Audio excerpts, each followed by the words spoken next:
numbers after we complete an operation. Okay, so three simple steps. You're gonna basically enter your operation into your calculator. Obtain your calculator answer without rounding first, okay? Then decide which operation you use. Did you use addition, subtraction? That's one rule, or multiplication, division, that's another rule. Then you're gonna round accordingly, okay? So when you're making that decision, let's assume we're having addition and subtraction problem here.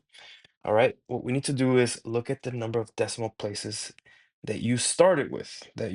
So if we look at this example here, 2.54 plus 3.2 is basically going to give us 5.74. Now, that's a pretty precise answer, but we need an answer that is not as precise as that. So which one has the least number of decimal places in your that you started with? This one right here. This one's got one versus the other one that's got two. So we basically need to round so that we only have one decimal place because we can't have a more precise or a better answer than what you start with, okay? So that means we're gonna have to round here. So when we round it, it would basically stay the same at 5.7, and then we just get rid of the 4, okay?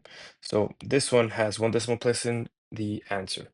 Now, what if you have multiplication division? Multiplication division, you have to look at the number of sig figs, the one that has the least number of significant figures that you start with.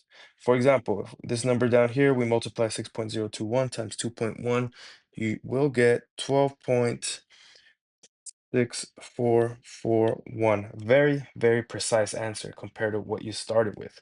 There's no way you can get a more precise answer than what you started with, so you have to round accordingly. This one has got two sig figs right here, two significant figures, and this one over here has got four significant figures. So we need to round it so we only have two significant figures because we can't have something more precise than that in our answer. So basically, we're going to round here.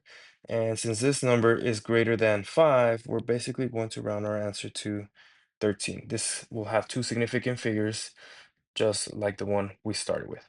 Now, in the case that you have an operation where you have a combination of addition subtraction, with multiplication and division, like this example here, you're also going to round by significant figures. So which one out of these has the least amount of sig figs? It's going to be this one and this one with two sig figs, okay? And you're going to round your final answer to two significant figures. So you're going to end up with 57.856. We need to round this so that we only have two significant figures. So the correct answer here would be 58. And that would give us the least precise answer according to how we started.